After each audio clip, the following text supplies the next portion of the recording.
जय हिंद दोस्तों, नमस्कार। आज भाई हम लोग पढ़ाई करेंगे 18 जनवरी से जो करंट अफेयर क्वेश्चन बनाया, मैं पहले क्लियर कर देता हूँ भाई। 5 मिनट का हद मार करके करंट अफेयर बनाया तो वही देख लेंगे। सबसे पहला सवाल भाई जो पूछा गया है वह पूछा गया है नाटो से। तो कई बार आपके एग्जाम में यह फुल फॉर्म पूछ दिया जाता है, नाटो का फुल फॉर्म क्या है। तो नाटो का फुल फॉर्म दोस्तों यदि बात करें, नॉर्थ अटलांटिक ट्रीटी ऑर्गेनाइजेशन है। अब नाटो की यदि हम बात करते हैं तो नाटो कब बना था, तो नाटो की स्थापना सन 1949 में की गई थी और इसमें सबसे पावरफुल कंट्री कौन था भाई, तो अमेरिका था। यह भी सवाल आपसे पूछा जाता है कि जब नाटो स्टेबल हुआ था, जब बनकर तैयार हुआ था 1949 में, तो उस समय देश की संख्या मतलब नाटो के कितने मेंबर थे। तो नाटो के उस समय मेंबर देखा जाए तो कितने थे, 12 थे। और प्रेजेंट टाइम में मेंबर कितने हैं, मैं आपको ऑप्शन दे देता हूं, 28, 29, 30 और 31। ये जरूर आप हमें कमेंट करके बताइएगा कि वर्तमान समय में नाटो में टोटल कितने सदस्य हैं। क्लियर है। अब यहां पे यदि देखा जाए तो भाई कहां से क्वेश्चन बना है करंट अफेयर में, आपको पता है कोल्ड वार की समाप्ति जो है कब हुई थी, शीत युद्ध की समाप्ति 1991 में। और इसके बाद यदि देखा जाए, हालांकि इससे पहले भी यदि आपसे पूछा जाए कि नाटो के द्वारा, ठीक है, सबसे बड़ा युद्धाभ्यास किस वर्ष किया गया, तो नाटो के द्वारा सबसे बड़ा युद्धाभ्यास अभी तक नहीं किया गया है। इस वर्ष किया जा रहा है, लगभग 3 से 4 महीने तक चलेंगे। तो ये ध्यान रखिएगा, इस वर्ष जो किया जा रहा है, इस वर्ष कहने का मतलब 2024 में भाई किया जा रहा है। और जिसमें कितने हजार सैनिक पार्टिसिपेट करेंगे, 90,000। तो इसी से आप अंदाजा लगा सकते हैं कि नाटो का जो सबसे बड़ा युद्धाभ्यास है वह इस वर्ष होगा। क्लियर है। और 3 से 4 महीने, फरवरी मार्च से शुरू होगा, मई तक चलेगा।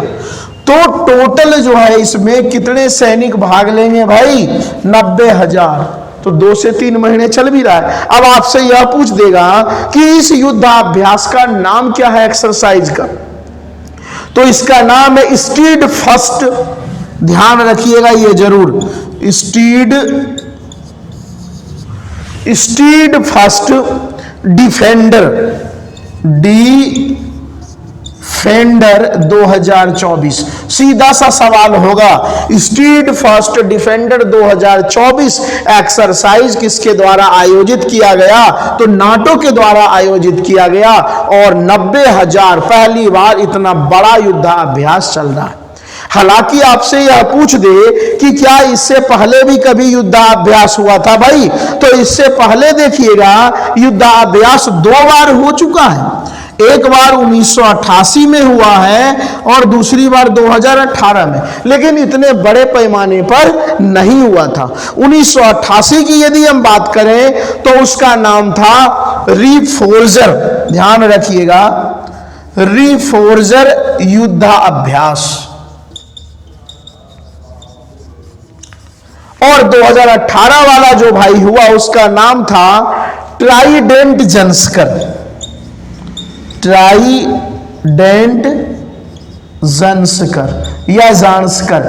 लेकिन मैं आपको बता देता हूं, ये दोनों आपको याद है तो ठीक है, लेकिन ये करंट अफेयर के दृष्टि से बड़ा ही लाजवाब प्रश्न है। ठीक है, तो ये आप थोड़ा ध्यान रखिएगा। इसके बाद यदि देखा जाए तो अगला प्रश्न पूछा गया है कि भारत की पहली महिला प्रधानमंत्री कौन थी। तो भाई माइंड में सेट कर लीजिएगा, अभी तक जो महिला प्रधानमंत्री बने हैं, कितने बने हैं, सिर्फ एक। और वो कौन है, आयरन वुमेन के नाम से जानते हैं, आयरन लेडी के नाम से, इंदिरा गांधी। तो ये चीज माइंड में, अभी तक प्रधानमंत्री सिर्फ एक ही लेडीज बनी। और स्वतंत्र रूप से इलेक्शन कब हुआ था, 1966 में। ये पहली बार चुनाव जीती है। और किसको हराए थे एनटी पार्टी में? तो एनटी पार्टी में मोरारजी देसाई को हराए थे। क्लियर? यहीं पे फीमेल की बात आया तो कुछ बातें और भी कर ले। यदि आपसे पूछा जाए, जो क्वेश्चन पूछा जाता है कि लोकसभा स्पीकर, लोकसभा के अध्यक्ष अभी तक कितने महिला बने हैं, तो लोकसभा के अध्यक्ष अभी तक 2 महिला बनी है। क्लियर है? एक का नाम मीरा कुमार बिहार की, और दूसरा सुमित्रा महाजन। ऐसे ही सवाल आपसे पूछ देगा कि अभी तक भाई भारत में कितनी महिला राष्ट्रपति बनी है, तो महिला भी राष्ट्रपति कितनी बनी है? 2। ठीक है, एक श्रीमती प्रतिभा पाटिल और एक जो प्रेजेंट टाइम में है द्रौपदी मुर्मू। तो एक प्रधानमंत्री, 2 लोकसभा स्पीकर महिला, और दूसरा कार्यकाल चल रहा है जो महिला है राष्ट्रपति द्रौपदी मुर्मू जी। ठीक है, और भाई कोई सवाल तो है नहीं, अब ना है तो क्या फायदा। तो आज यहीं तक हम लोग, फिर अगले क्लास में हम लोग मिलते हैं। Okay, take care, bye.